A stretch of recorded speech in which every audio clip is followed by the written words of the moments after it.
Before dawn in March of 1997, a police captain was patrolling the outskirts of a small town in North Carolina. When up ahead he saw there was this Jeep parked on the shoulder of the highway, with its headlights on. Now the vehicle was suspicious enough that the captain pulled over and he walked up to the Jeep. And as he got closer to it, he heard the engine running, and he saw the driver's side window was down. But when he walked around to that side of the car, he saw nobody was inside. However, as he was standing there, a cell phone on the passenger seat began to ring. But before we get into today's story, if you're a fan of the strange, dark, and mysterious delivered in story format, then you've come to the right place, because that's all we do, and we upload 2, 3, even 4 times every week. So if that's of interest to you, the next time you go on vacation with the like button and all your friends, be sure to take lots of pictures. But when you post those pictures on social media, be sure you Photoshop out the like button. Also, please subscribe to our channel and turn on all notifications so you don't miss any of our weekly uploads. Okay, let's get into today's story. In the early morning hours of Saturday, March 29th, 1997, a blonde 26-year-old waitress named Kim Medlin carried a tray of filet mignon through a topless bar in Charlotte, North Carolina, while wearing a leotard and tights. She made her way through the cigar smoke-filled room past the stage where all the half-naked women were busy pole dancing. Kim worked here at the men's club 3 or 4 nights a week, and for the most part, she liked the job. It paid well, and by working the night shift, it left her days free, so she could focus on her 2 real passions, which were taking care of her horses and decorating her brand new house. So Kim and her husband Bridger had recently bought a 7-acre plot of land outside the nearby town of Monroe, where Bridger had actually grown up. They'd spent the past year building their dream home, including a barn for their 3 horses, and now that the construction was done, they'd finally started moving in and decorating. Now, as Kim delivered the filet mignons to a table of middle-aged businessmen, she glanced over at the clock on the wall and she felt a surge of excitement when she saw that there was less than an hour left in her shift. Kim had the next 3 days off, and she planned to use all that free time to finish some of the smaller moving projects that still needed to get done, like just unpacking boxes and hanging some pictures. So she flashed the businessman a smile and then went to check on her other tables. An hour later, a little after 2 a.m., Kim walked out the back entrance of the bar, now wearing a baggy sweatshirt instead of her work uniform, and she called out a goodbye over her shoulder to some coworkers and then walked over to where her red Jeep was parked along the side of the building. She got in, dropped her purse onto the cow print seat cover on the passenger seat, turned on the car, and then turned on some music for the hour-long drive home. A half an hour later, Kim drove south down Old Charlotte Highway, a secluded 2-lane road that was pretty much deserted at this hour. She used to find this commute kind of relaxing, but lately it had been making her nervous to be driving alone late at night. And the reason for that was because a couple of weeks ago, while she was driving home from work around the same time of night, she'd been involved in a really scary road rage incident. Another vehicle had come up from behind and started tailgating her and honking their horn at her repeatedly for really no apparent reason. Kim had been afraid that this was a customer from the men's club who was now following her home, and it freaked her out so much that she'd actually pulled over into a convenience store parking lot because she saw there was a police car parked in there as well. And so she'd gone right over to the officer to ask for help. He'd promised to go and try and track down this road rager, and he'd even sent out a broadcast over the police radio telling all the other officers to keep an eye out for Kim's car on the night she was working in case anyone gave her more trouble. And so now, even though, that road rager had never been caught, Kim did feel better knowing that the police had her back. But again, because the road rager had not been caught, she was still a bit scared about driving home alone. So tonight, to calm her nerves, she fished out her cell, phone out of her purse, and just called her husband Bridger. When he answered, he told her that he was actually on the road too. He was still driving back from a gig DJing at a prom in a town 2 hours away, but he was almost home. After chatting for a few minutes, Bridger told Kim that he was actually pulling into their driveway and that he would call her right back once he got inside the house. So Kim said fine and said goodbye, and they hung up and she kept on driving. Then about 15 minutes later, so a little before 3 a.m., her phone rang and it was Bridger again calling back like he had promised he would.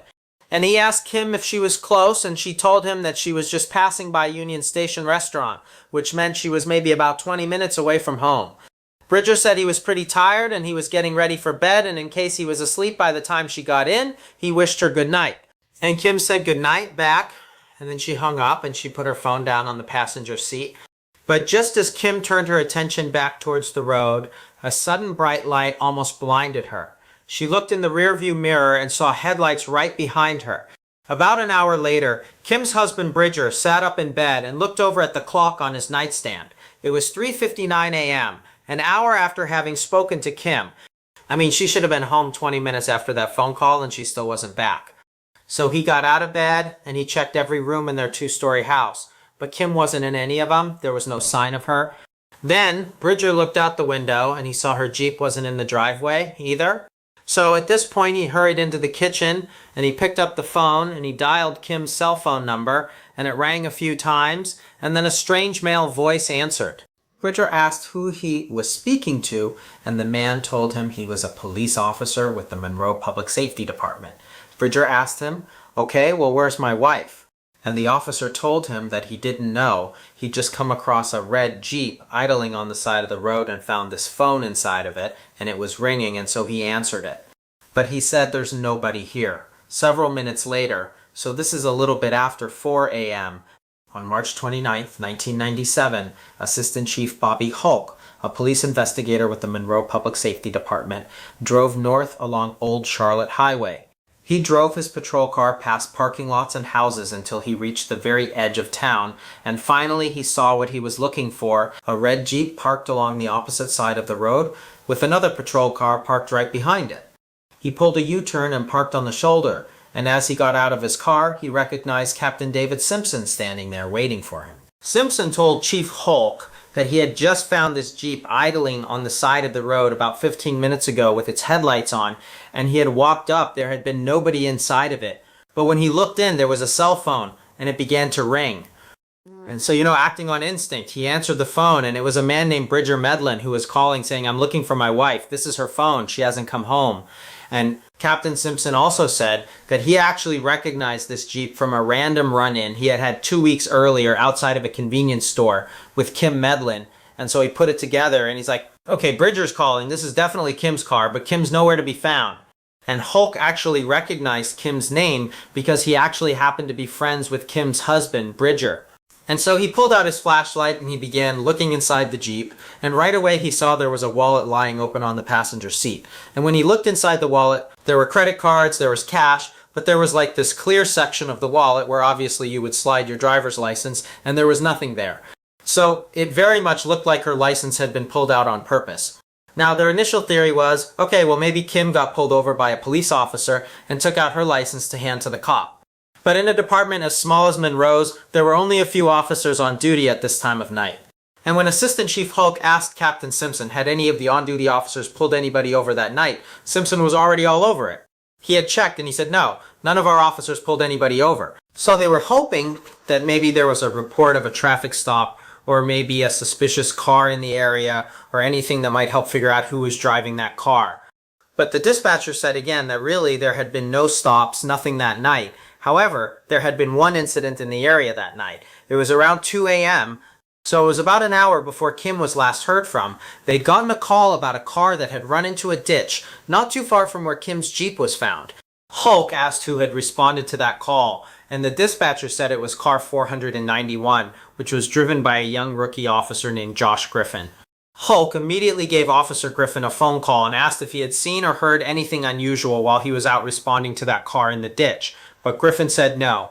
He actually said that his shift was over around the time the driver had flagged him down for help, so he had actually just called for a tow truck, and when it got there, maybe a little bit after 2:30 a.m., Griffin said he just went home. Hulk hung up the phone feeling pretty disappointed. Bridger said the last time he heard from his wife, Kim, was around 3 a.m., so if this car was already being towed away by 2:30 a.m., then it definitely was not the same car that Nathan saw loitering outside of his garage, and the driver of that car in the ditch was likely not a suspect. The man had said that this other car had lights on the roof and reflective tape on the rear, and he thought, or at least assumed, it was a police car, but he didn't get a good look at the markings. Now Hulk knew that every single Monroe police officer that was on duty that night was accounted for, and they hadn't pulled anybody over at the time that Kim went missing. However, this new information certainly did support the theory that maybe Kim's killer was posing as a police officer, that they were a blue light bandit. So Hulk had spent the past couple of days trying to track down witnesses who had seen that other blue light bandit who was recently reported in a nearby town but had never been caught. But he kept coming up dry. Nobody knew anything that could help track down that suspect. So it seemed like the investigation was really starting to slow down. But then Hulk's phone rang, and he answered it, and it was an expert from the forensics lab who had just finished analyzing that shoe print that had been found on Kim's sweatshirt. And so Hulk leaned forward in nervous anticipation as the expert told him the results. And when he did, Hulk knew exactly how to find Kim's killer. Based on that shoe print, witness testimony, and other forensic evidence, this is what police believe happened to Kim Medlin on March 29, 1997. Around 3 a.m., the killer was driving down Old Charlotte Highway. They'd been prowling around for hours, pulling over young women for minor traffic infractions or sometimes for doing nothing wrong at all. And as they drove, they saw a familiar red Jeep pass by. The killer had seen that Jeep coming down this road several nights a week, and they'd sort of grown obsessed with the young blonde woman who was driving it. And now they decided it was finally time to do something about that. So they pulled an abrupt three-point turn and raced after the Jeep and flipped on their car's flashing lights. Pretty soon, the Jeep pulled over onto the shoulder, and the killer got out of their car and walked up to the driver's side window. The woman inside naturally rolled down the window, and she handed over her driver's license, which said her name was Kim Medlin. And then she politely asked what the problem was. And the killer just told her to get out of the car. Now, Kim was visibly confused, but she did as she was told.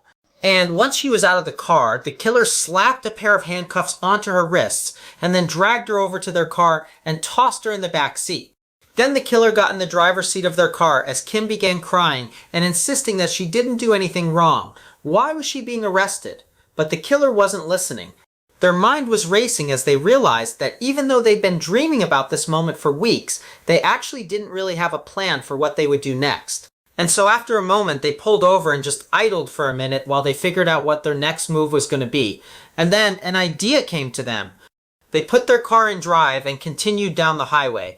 And as they turned onto a secluded dead-end road, Kim in the back seat suddenly got very quiet.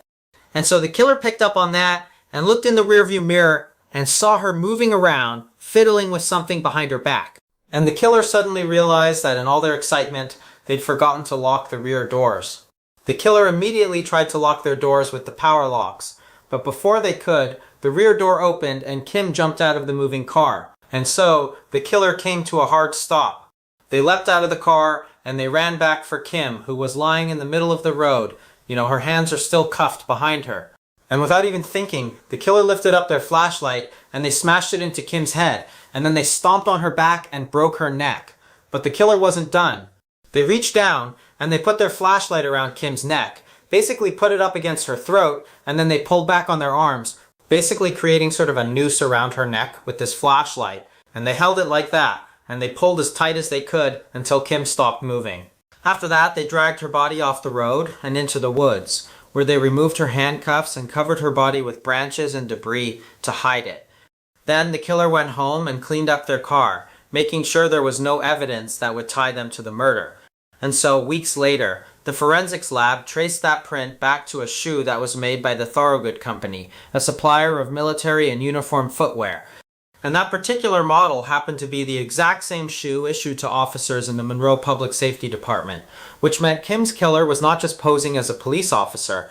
They were a police officer. The killer was Officer Josh Griffin, the off-duty rookie cop who had responded to a car in a ditch about a half an hour before Kim went missing. It would turn out Josh had learned the details about Kim's vehicle and late-night driving patterns from his father, Officer Roger Griffin. After his father told him about that road rage incident that he and Captain Simpson had responded to on March 15th, and so Josh had basically been on the lookout for Kim's Jeep ever since. Josh Griffin was arrested on May 30th, 1997, about 2 months after Kim's murder. He was eventually convicted of first-degree kidnapping and murder and sentenced to life in prison. As for his motive, the best we can offer is he became obsessed with Kim and attacked her. Thank you so much for watching. Let me know what you thought of today's episode in the comments.